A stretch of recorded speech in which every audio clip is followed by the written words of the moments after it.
की तरफ से, गांव शेखूखेड़ा की तरफ से सभी का पहुंचने पर धन्यवाद करता हूं जी, क्योंकि हमारा गांव बहुत मतलब वोटों के आधार पे छोटा है। एसपी साहब ने कहा भी आपके गांव में प्रोग्राम करना है, तो हमने कहा जी सर वेलकम, आप प्रोग्राम करो।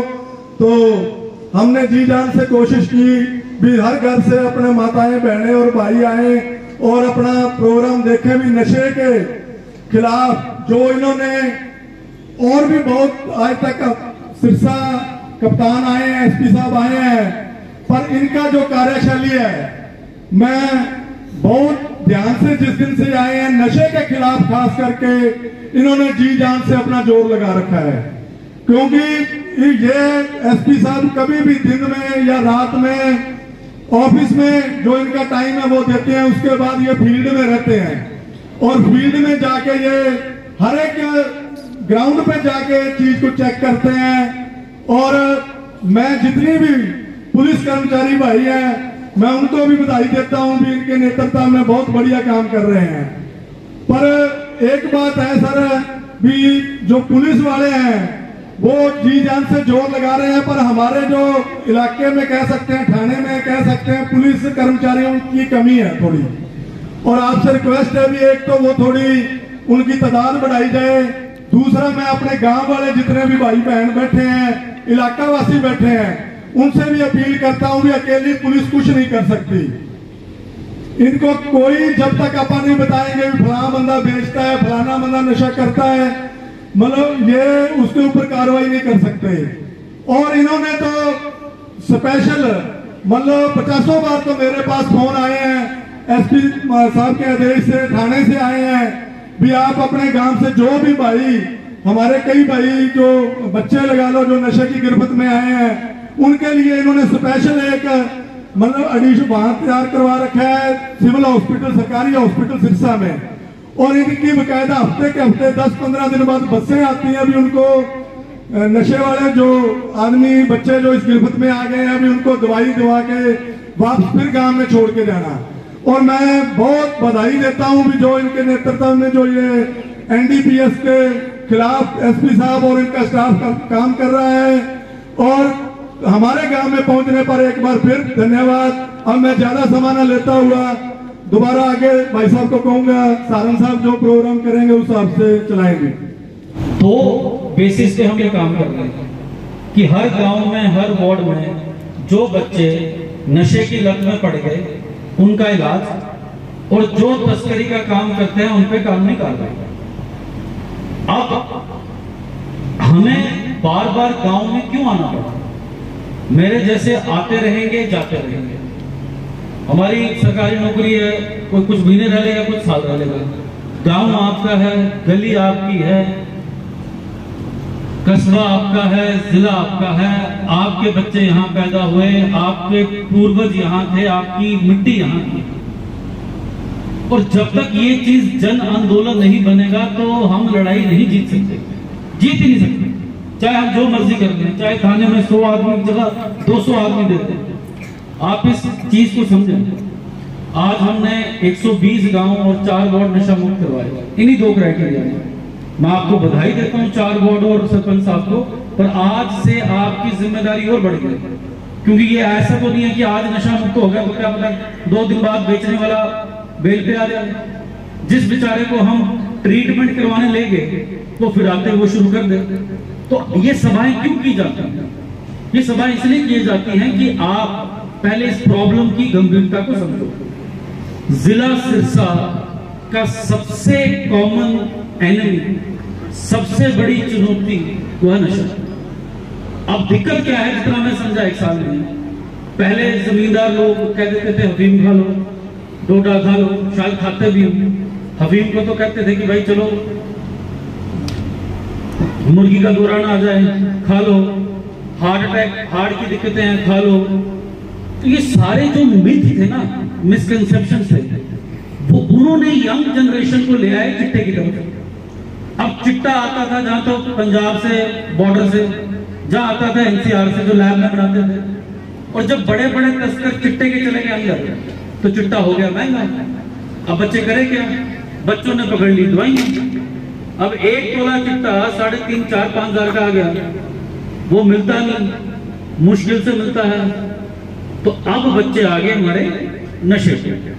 अब नशे का क्या हाल है, आपने सुना होगा सिग्नेचर, प्रेग्विलिन, ज़ुफिक्लोन, टपेंटाडोल। ये इस टाइम पे सिरसा जिले का सबसे बड़ा चैलेंज है। अब इसमें दिक्कत क्या है, ये एनडीपीएस एक्ट में नहीं आती, तो हम मुकदमा क्या करेंगे? ड्रग्स एंड कॉस्मेटिक एक्ट में पुलिस की पावर ले ली। बहुत सारे फोन आते हैं कि वो नशीली दवाइयां बेच रहा है। अब पुलिस यहाँ पे है पावरलेस। हमें अगर दवाइयां मिल भी जाए, हमें ड्रग कंट्रोलर इंस्पेक्टर को बोलना पड़ता भाई हाँ कार्रवाई कर, और वो कुछ नहीं करता। अगर मेडिकल है, बिल नहीं है, सील कर देगा, 15-20 दिन बाद तड़के दुकान छूट जाएगी। मैं आप सबका ध्यान इस तरफ लाना चाहता हूं, इसलिए अगर आपको ये बात लग रही है कि हमारा बच्चा साफ सुथरा है, वो तो नहीं पीता, पर आपको नहीं पता कि आपकी आज की पीढ़ी नहीं अगली पीढ़ी पे आ जाए। मोबाइल आया, इंटरनेट सस्ता हो गया, स्मार्टफोन सस्ते हो गए, हर बच्चे के पास आ गया। और ये है कि हम इस्तेमाल सही चीजों के लिए कम हो रहा है, शायद गलत चीजों के लिए ज्यादा हो रहा है। एक गांव में कितनी दुकानें होंगी केमिस्ट शॉप की? एक नॉर्मल गांव में मैं मान लूं 2-2.5 हजार आबादी है, 1400-1500 वोट है, तो 10 केमिस्ट शॉप होगी, 20-40 का परिवार होगा। तो क्या ये 2000 आदमी क्या 40 बंदे नहीं नप सकते? आपको एक मूवमेंट बनानी पड़ेगी अपने गांव-गांव में, गली-गली में। उसको बताना पड़ेगा भाई मत बेच जहर। कितना बेचेगा जहर?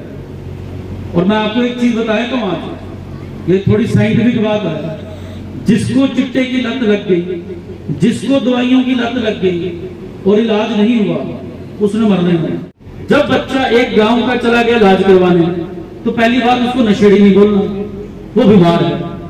अगर कैंसर से कोई बंदा ठीक हो सकता है, हार्ट अटैक से बंदा बच सकता है, एक्सीडेंट से बच सकता है, दिमागी दौरे से बच सकता है, तो इस नशे की बीमारी भी एक बीमारी है, उससे भी बाहर आ सकता है। अब आप सबका रोल क्या है? आपका रोल है उसके परिवार को सपोर्ट करना, उस बच्चे का मनोबल बनाना। कोई बात नहीं, तो हो गया, कोई गल नहीं, आप छड़ के कोई और काम करेंगे। वो रोल आपकी तरफ से हो नहीं रहा। आपको लगता है कि मेरे पड़ोस का लड़का वो देख लेगा। तो यार जो जहर बेच रहे हैं, क्यों बेच रहे हैं? ताकि अपना लाइफ स्टाइल ठीक कर लें। जो अपने बच्चे हैं कनाडा भेज दें, फलानी जगह बेच दें। तो जो पाप की कमाई आप करके बेच रहे हो, वो आपका पुत्र उधर बैठे वो भी पाप ही खा रहा होगा, जहर ही खा रहा होगा। ये लिख के ले लो, ये करना है। जब तक आपकी आत्मा हर आदमी की इस मिशन के साथ नहीं जुड़ेगी, तब तक नहीं होगा। आज हो जाएगा, कल फिर वहीं आ जाएगा। आप सबसे मेरी विनती है, इसको जन आंदोलन बनाएं। वो कहा ना अभी, अब नहीं तो कभी नहीं। ये मत सोचना कि आज आपके घर नहीं आ सकता।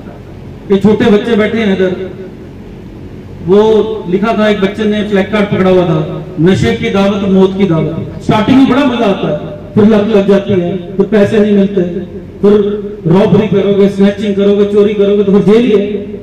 आपके साथ आपके माता पिता पूरा खानदान होता है। आपको ये लगता होगा कुछ फलाने बंदों ने नशा बेच के प्रॉपर्टियां ले ली, तो बहुतों की डिमोलिश भी हुई है और बहुतों की जब्त भी होगी। कार्रवाई लंबी है पर जरूर होगी। और मेरा मानना है कि कर्म सबसे बड़े हैं, तो जो भोग है वो तो एक दिन आएंगे सामने। एक चीज हमें ये समझने की जरूरी है, जो मैंने इलाज की बात कही। दूसरा, ये हर जगह का वो है सिस्टम। मैं ये नहीं कहता कि पुलिस में लोग सारे साफ सुथरे ना। कोई बंदा अगर जेल में चले जाए, उसकी जमानत क्यों करवानी? मतलब जो बंदा आपके गांव के बंदे नशा बेच रहा है, जमानती करवानी है, बचौलिया बनना है, क्यों बनना है? करे, आपकी बेटी के साथ करे, आपके पिता के साथ करे, भाई के साथ करे, आप एडजस्ट करोगे? तो ये चीजें रोको। ये इसीलिए मैं हर जगह कहता हूं, ये लड़ाई हर राजनीति, हर धर्म, हर कास्ट, हर विचारधारा से लड़ेगी। आपको एकजुट होना पड़ेगा। आंदोलन आजादी ऐसे नहीं थी, सब छुड़े थे। फिर कुछ लोग कहते हैं कि अगर हम बताएंगे तो 4 बंदे हमें कुछ अटैक करेंगे। तो मेरे को 14 महीने हो गए जिले में, सिर्फ एक ऐसा केस आया है। तो जब आपने चुन लिया कि हमारा मकसद वो है और एक जन आंदोलन है, फिर संघर्ष तो आएंगे। अच्छे काम में संघर्ष आते हैं, बुरे काम में तो बाद में आते हैं। सच्चाई पे खड़े रहने में थोड़ी दिक्कत होती है। तो मेरी आप सबसे रिक्वेस्ट है कि ये प्रोग्राम मैंने बहुत कर लिए, मैं फील्ड में रहना चाहता हूं ताकि आपको सही बात बता सकूं। हमारे पास खुद बहुत चैलेंजेस हैं, पर अगर आप हमारे साथ हो तो ये चीज, लड़ाई जो है बहुत आसानी हो जाएगी। बहुत बार ऐसा होता होगा, आपको लगता है, मैं कुछ गाँव के नाम नहीं लूंगा, कुछ बंदों के नाम नहीं लूंगा, हमें इंफॉर्मेशन आती है भाई इनको दो। अब दिक्कत क्या है, वही मेडिकल नशे वाली, पर्चा बनता नहीं, घर के बाहर कैमरे ऐसे लगाए हुए हैं कि उठाए कैसे आदमी, उठाए तो पुलिस की इस्तगात से कोर्ट में जाके हमारे खिलाफ दरखास्त है। तो ये है कि जो हम संघर्ष है, हमारा संघर्ष में कोई वो नहीं है, पर हमारी ड्यूटी हमने करनी है। तो इसीलिए आप सबका साथ चाहिए, माताओं का साथ चाहिए। आपको देखना पड़ेगा आपके बच्चे के कुछ लक्षण, वो एकांत में ज्यादा टाइम तो नहीं बिता रहा, वो वॉशरूम में ज्यादा टाइम तो नहीं बैठ रहा, उसके हाथ की उंगलियां काले तो नहीं है, उसके रूम से कोई फॉइल नहीं मिल रहा, माचिस नहीं मिल रही, कैंची नहीं मिल रही। ये सारी चीजें आपको देखने पड़ेंगी, और ये माताओं को और सबको। अगर आपका बेटा इस लत में पड़ गया तो मान लो क्या दिक्कत है, बीमारी है, क्या बीमारी छुपाते हो आप? तो इसको बड़ा हवा नहीं बनाना, बेचारे को लग गई लत तो इलाज करवाना। और जब तक माता ही नहीं आएंगी आगे, सारा बच्चे को जन्म देना, पालना, सब आप जाते हो उस चीज से। तो आपको आगे बढ़कर ये लड़ाई लड़नी है, क्योंकि कोई फायदा नहीं है। हम आएंगे, मेरे जैसे आएंगे, चले जाएंगे, प्रोग्राम होंगे, फोटो आएंगे मीडिया पे, वहीं की वही बात। तो ये लड़ाई आत्मा से लड़नी है। जो मेरा मकसद है वो आप सबका मकसद होना चाहिए, तब जाके लड़ाई जीत पाएंगे। अब क्या स्ट्रैटेजी शुरू होगी, कुछ लेडीज ने ड्रग्स बेचने शुरू कर दिए।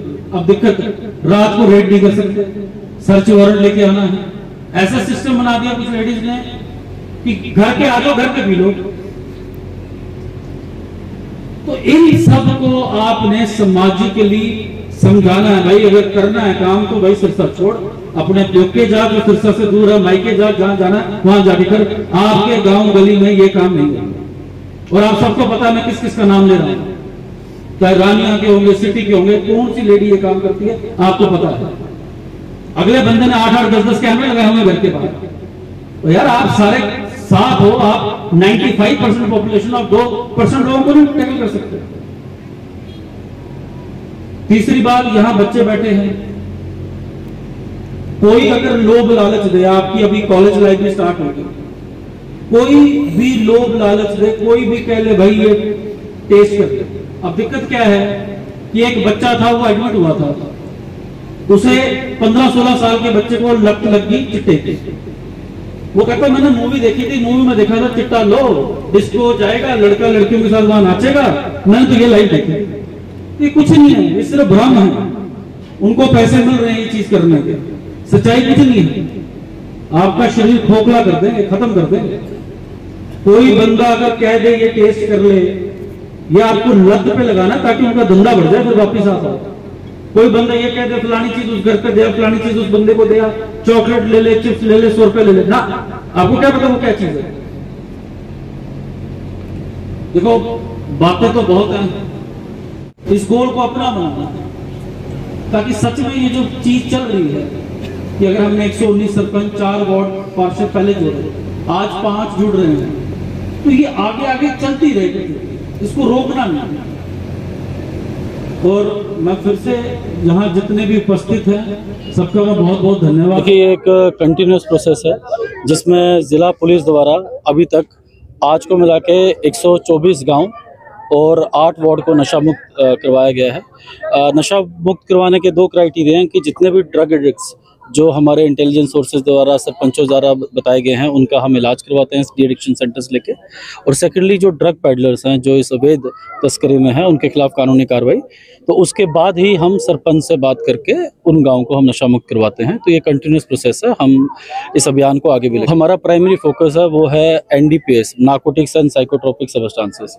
जैसे जो NDPS के स्केड्यूल में कवर हैं, जैसे अफीम होगी, अपना चुरा पोस्ट हो गया, हीरोइन होगी, ब्राउन शुगर हो गया, कोकेन हो गया।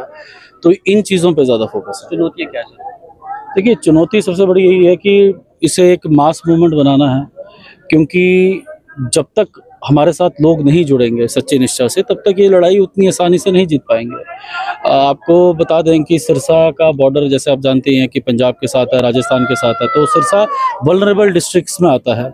और सबसे बड़ा चैलेंज जो आज डिस्ट्रिक्ट पुलिस फेस कर रही है वो ये है कि जो मेडिकल नशा, जिसे आप ट्रेकबिलिन, ज़ोपिक्लॉन, पेंटाडोल, सिग्नेचर, तोता जिन नाम से जानी जाती है, क्योंकि ये एनडीपीएस में आते नहीं और ड्रग्स एंड कॉस्मेटिक एक्ट में पुलिस कार्रवाई कर नहीं सकती है। तो ये सबसे बड़ा चैलेंज है। इसीलिए आपने देखा होगा कि मेरे द्वारा स्पीच में ये बताया गया है कि जो भी ये मेडिकल नशा है उनको आप गांव वाले भी उनसे बातचीत करें कि ये जहर ना बेचें। सेकेंडली, हमारे द्वारा कॉरस्पॉन्डेंस भी की गई है कि इन जो मेडिकल नशा है, ये जो जिसका मिसयूज हो रहा है, इनको स्ट्रिंजेंट शेड्यूल्स में ड्रग्स एंड कॉस्मेटिक एक्ट के लेके आया जाए। सर, लोग कितने सूचना देते हुए घबराते हैं कुछ? देखिए, मैं बार बार ये मुझे पत्रकार भाइयों से ये सवाल तीसरी बारी पूछा जा रहा है, पर मैं बताऊं तो ऐसा मेरे लायक कुछ नहीं है, क्योंकि मेरे पास फ्री फ्लो ऑफ इंफॉर्मेशन आता है, व्हाट्सएप में देते हैं। पिछले 1 साल में सिर्फ एक ही ऐसा केस आया है, तो ये चीज़ मुझे लगता है कि ज़्यादा हवा बना हुआ है, ऐसी नहीं है बात।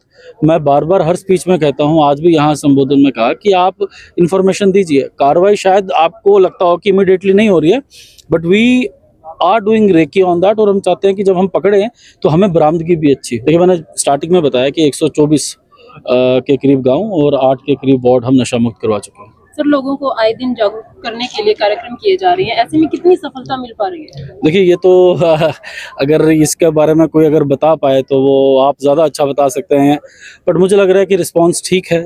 पीछे हमने CDLU में कॉन्फ्रेंस करवाई और सिरसा में एक रैली करवाई, जिसमें हमने 119 गाँव जिनको नशा मुक्त करवाया था, उनके सरपंचों को निमंत्रण किया था, 4 वार्ड्स को निमंत्रण किया था, तो 500 के करीब हाजिरी थी। और मेरा ये मानना है कि आज के टाइम पे टाइम सबसे कीमती चीज़ है, और अगर सरपंच जैसे आज भी समाज सेवी लोग अगर हमें टाइम दे रहे हैं, तो कहीं ना कहीं वो इस मिशन के साथ अपने आप को जोड़ चुके हैं या जुड़ना चाहते हैं। खासकर युवाओं से क्या कुछ अपील करना चाहोगे? युवा से यही अपील है कि जैसे हम जानते हैं कि हरियाणा के युवा ने पूरे देश भर में, इंटरनेशनली भी हरियाणा का नाम रोशन किया है स्पोर्ट्स की तरफ, तो हर युवा को अपनी एनर्जी डाइवर्ट किसी स्पोर्ट्स इवेंट में करें, पढ़ाई की तरफ करें, को करिकुलर एक्टिविटी की तरफ करें। ये जो स्टार्टिंग में लोभ दिखता है नशे का, इट इज़, जैसे मैं पहले भी बोला कि नशे की दावत मौत की दावत, तो मेरी यही अपील है कि आप जो भी करें पर इस नशे से दूर रहें। कोई भी एक्टिविटी करें, स्पोर्ट्स एक्टिविटी करें, अपनी एनर्जी पॉजिटिव चीज़ों पर डाइवर्ट करें।